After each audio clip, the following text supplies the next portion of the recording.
Hello guys, welcome to 5th Generation Hobby Shop and welcome to another unboxing and testing po. Shoutout po natin Sir Hans. So ngayon meron tayo ditong isang airgun pistol na two-tone, CO2 powered, chambered in 4.5mm steel ball. So ang bala po nito ay bolitas po na maliliit. Ito po yung kanyang bala. Ayan. So, ito po, meron tayo ditong magnet. Papakita ko lang po sa inyo na talagang bolitas po yan. Ayan. Ayan. Bolitas po siya na 4.5mm yung diameter size. Ito naman po yung kanyang hangin. Ang tawag po dito ay CO2 cartridge. Ayan. 12G po ito na walang thread. So, itong isang CO2 disposable po siya. Good for 60 shots more or less. Pag naubos siya, palit kayo ng another tanke. So ito po, marami po itong available kahit sa online meron po nito. And ito yung kanyang propellant. No? Kanina yung pinakita ko po, yun po yung kanyang projectile. Yan po yung kanyang bala. Okay? So yan po. Airgun, ayan po. Airgun caliber 4.5mm. So 3 joules. Ito po ay 18 rounder capacity yung magazine niya. Yan, it's a blowback po. Blowback pistol. Yan, meron din siyang mga markings, front and rear serrations. Sa grip, meron din siyang markings ng Glock, pati sa magazine. Yan, officially licensed product of Glock.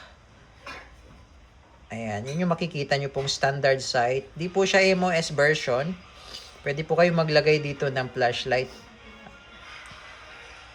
Kasi meron siyang rail. Ayan. Yung internal parts niya, bakal na po. So, ito po ay metal slide, polymer frame. Ayan. Black slide, army green color in frame. Ayan. Airgun pistol po siya. Okay. So, meron siyang safety dito sa ilalim. Ayan. So, papakita ko lang sa inyo yung paano siya gumagana, yung safety. Okay, so ito yung kanyang magazine na 18 rounder CO2 mag. So, mamaya tayo mag-load. So, andito yung kanyang save. Ayan, pag pula, fire. Ayan, fire mode siya. Fire mode. Ayan, so ang trigger niya po, malalim. So, kapag kakalabitin nyo, isagad nyo po sa dulo. Ayan, malalim siya. Isagad nyo po sa dulo. Pagka ganyan, hindi yan puputok. Pagka ganyan, possible malaglag yung bala kasi repeater mechanism siya. So, kailangan pag kakalabitin nyo, sagad nyo sa dulo. Tapos, pag white naman, yan yung safe. Okay, safe. So, gumagana yung safety niya. Tapos, yung kanyang internal parts, yan, makikita nyo po dyan, bakal na po siya. Hindi katulad ng mga sa airsoft po na meron siyang nozzle na plastic. Iba po ang mechanism niya. Iba po ang system niya. Ayan. Glock 17 Gen 5 airgun. Ngayon, dito naman po tayo sa magazine. So, ito yung mga kasama pala. May kasama siyang Allen tool. Meron na rin siyang manual. At saka yung maintenance manual. Okay. So, ito yung magagamit nyo po pag pipihitan nyo magazine. Ngayon, maglo-load po tayo ng bala. Okay, so bago po tayo maglagay ng CO2, patakan lang po natin ng oil. Yung kulay green na yan.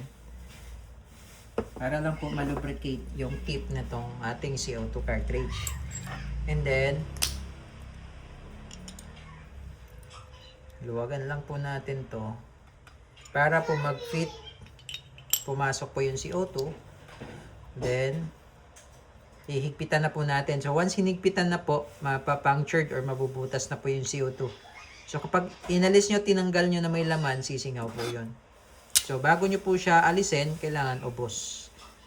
Okay. Ngayon, pag halimbawa pumutok kayo, tapos hindi naman naubos yung CO2, okay lang po na nakastock. Wala pong problema doon.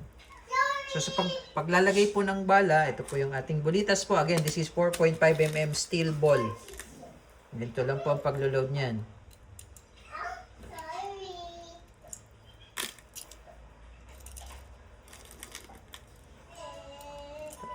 itataktak nyo lang po para malaglag yung bala. Ma-align.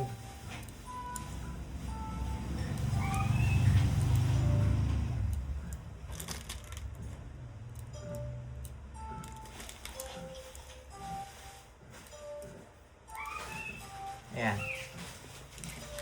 Okay, so ayan po yung load niya. Bolitas po yan, tapos CO2. Okay, and then testing po tayo. Glock 17 Gen 5 airgun na 2-tone. Okay. Testing po, Glock 17 Gen 5 airgun 2-tone. Chambered in 4.5mm steel ball. CO2 powered. And firing.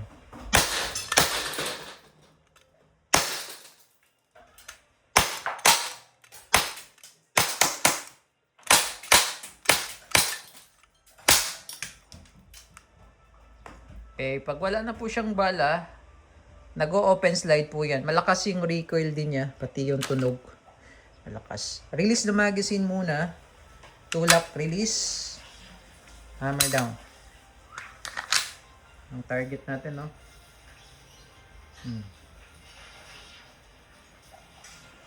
Okay, Glock 17 Gen 5 airgun pistol.